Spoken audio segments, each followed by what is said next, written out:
Hello, and welcome to this bite-sized recording for T-Level Education in Early Years. My name is Gemma McGregor, and I'm a Provider Development Officer here at NCFE.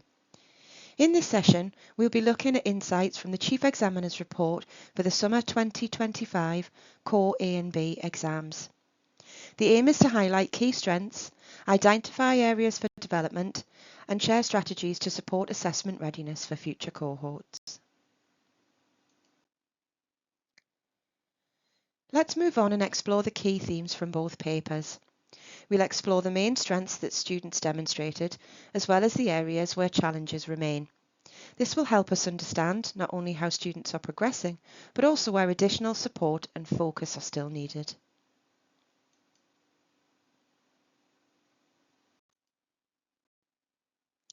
First, let's look at the key themes from Core Paper A. Starting with strengths. Completion rates were much higher, with most students attempting all of the questions. Responses were generally well structured and clearly communicated, and many students demonstrated solid safeguarding knowledge and applied their understanding of SEND with confidence.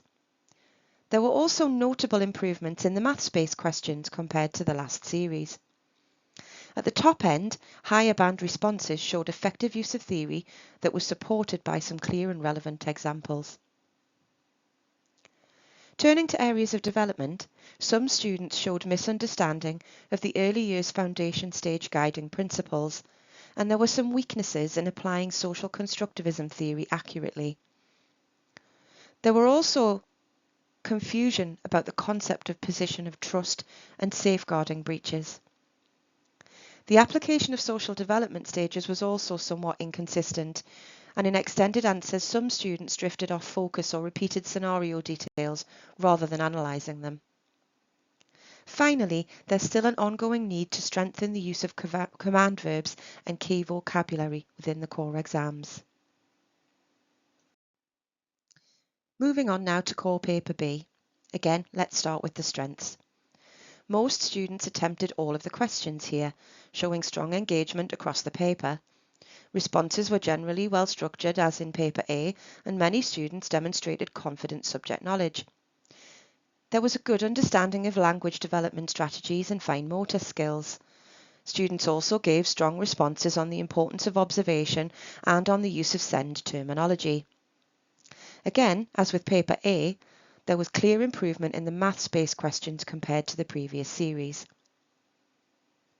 Looking at areas for development, there were some gaps in knowledge of Piaget's stages and Ainsworth's attachment theory. Students often confused formative with summative assessment, and flipped learning was sometimes misunderstood or mixed up with blended learning. A number of responses misinterpreted the focus of the question too. There was also some confusion between safeguarding policy and GDPR or data protection. In extended answers, some students repeated the scenario details rather than offering new points. And finally, in the SEND-related questions, there was some confusion between legislation and policy.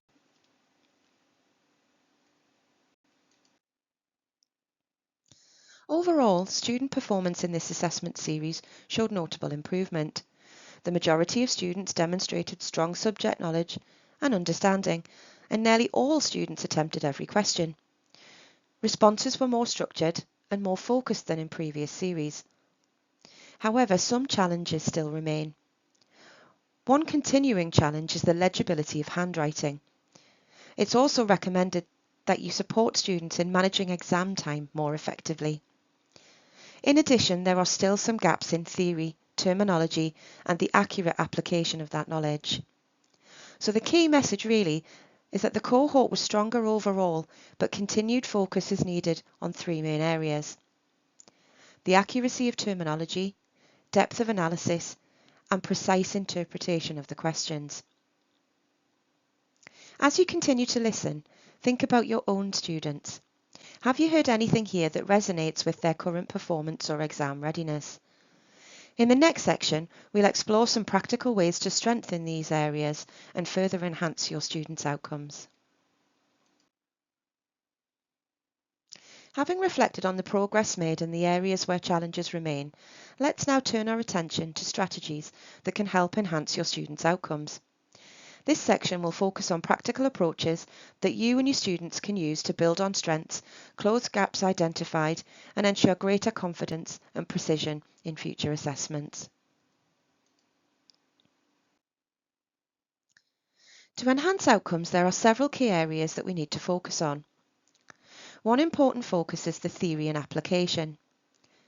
Students need support in reinforcing key theories such as Piaget, Ainsworth, social constructivism, and the EYFS principles. The emphasis should always be on applying these theories accurately to practice, not just being able to recall them. Another area is terminology and command words. Building fluency with key terms is really important. At the same time, students need to strengthen their understanding of command verbs, such as analyse, evaluate, and discuss, so that their responses are precise and well focused. Exam technique is also really important. Students should be encouraged to structure extended answers clearly and to present maths calculations neatly with the final answer clearly identified. Alongside this, they need to manage their exam time effectively while keeping their handwriting as legible as they can to ensure that their knowledge is communicated accurately.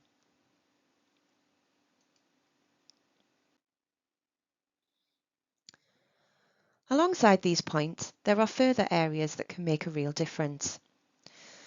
Students need clarity on assessment concepts, as confusion still arises between formative and summative assessment, safeguarding and GDPR, and the difference between legislation and policy. Targeted practice questions are a super helpful way to help address these issues. They also need stronger focus when tackling extended response questions. It's important that students stay on task and apply their knowledge directly to the question. For example, identifying new barriers rather than simply repeating those that were given in the scenario. Finally, we need to encourage original responses. Students should be reminded to build on scenarios with new points, examples, and analysis instead of repeating information that's already been provided for them.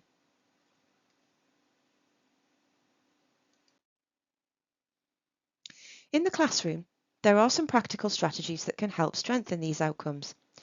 Let's link some classroom activities to the themes we've just explored. For theory and application, you could use case studies or placement scenarios. Ask your students to apply Piaget, Ainsworth, or the early years foundation stage principles directly and to explain how theory informs their practice. For terminology and command words, you could create quick-fire starter activities. These can include defining key terms, such as impact, barriers, and empower, and rewriting exam questions with the correct command-verb focus. And for the exam technique, you could run timed mini mock questions. This helps students practice structuring extended answers and showing they're working clearly in their maths within a time frame. Peer feedback could then be used to improve legibility and clarity.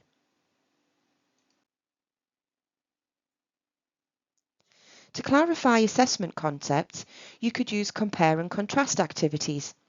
These can help students distinguish between formative and summative assessment, GDPR and safeguarding, and highlight the difference between legislation and policy. To develop extended response focus, ask students to practice planning extended response questions in pairs. One student checks that the answer stays on task and directly answers the question, while the other ensures all the required parts are fully covered. And to encourage original responses, you could model a weaker answer that simply repeats the scenario. Then challenge students to upgrade that answer by adding new points, examples, and analysis so they can clearly see what makes the difference between a limited and a strong response. As you have a think and reflect on these ideas, which of these strategies could make the biggest impact for your own students, and how might you be able to build them into your teaching and delivery?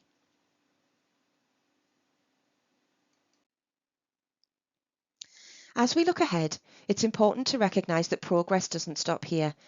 Continued support will play a crucial role in helping both you and your students sustain improvement and build confidence in assessment. In the next section, we'll focus on the guidance, resources and approaches that can ensure students remain well prepared and fully supported on their journey to the core exams. To support your continued learning, we've created YouTube playlists dedicated to education in early years. These playlists bring together training, support and CPD resources, including exam preparation workshops and best practice sessions. They're updated regularly and designed to help both staff and students strengthen their understanding and confidence. There are separate playlists for both Generation 1 and Generation 2, and the links are included here for easy access. Please do make sure, however, that you're accessing the correct playlist for the generation of the qualification you need support with. In addition to the playlists, there are a wide range of support materials available to help you and your students. These include the qualification specifications, detailed tutor guidance, and grade standard exemplification materials, often referred to as GSEMs, and the support handbook. Together, these resources provide clear guidance on expectations, standards, and good practice. The link shown on screen now takes you directly to the Generation 1 qualification page, where all of these materials can be accessed. The Generation 2 page is linked from here, so again, please remember to make sure you're on the correct page for your students. To provide continued support, we also run a series of T-level events that you can book onto from the link on this page. These include informal drop-in clinics, CPD sessions, and assessor masterclasses. They're designed to answer questions, share practical strategies, and give you the opportunity to connect with others delivering the qualification. The link here takes you directly to the booking page, where you can see all upcoming sessions for the remainder of this academic year and make your registrations. In addition to the resources I mentioned on the previous slides, we've created 2 dedicated assessor Padlets, one for early years and one for assisting teaching. These Padlets can be accessed by scanning the QR codes on screen and are updated by the provider development team. They're designed to help you stay informed, inspired and connected. Make sure to bookmark one or both and check back often, as they're an evolving toolkit for assessors working within the T-level in education and early years.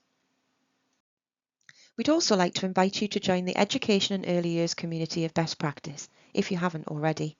This is an online space hosted by NCFE where providers can connect with peers across the country, share ideas, resources and delivery tips, and get updates, inspiration and guidance directly from the provider development team.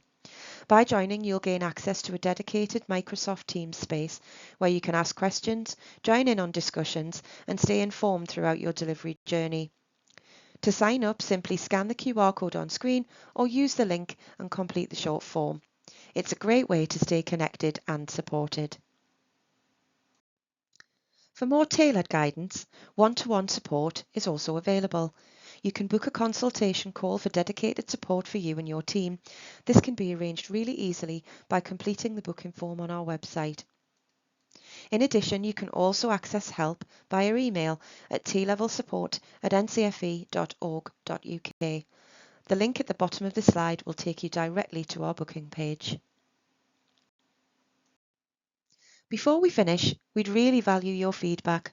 Please take a few moments to complete the short feedback form using the link or QR code on screen now.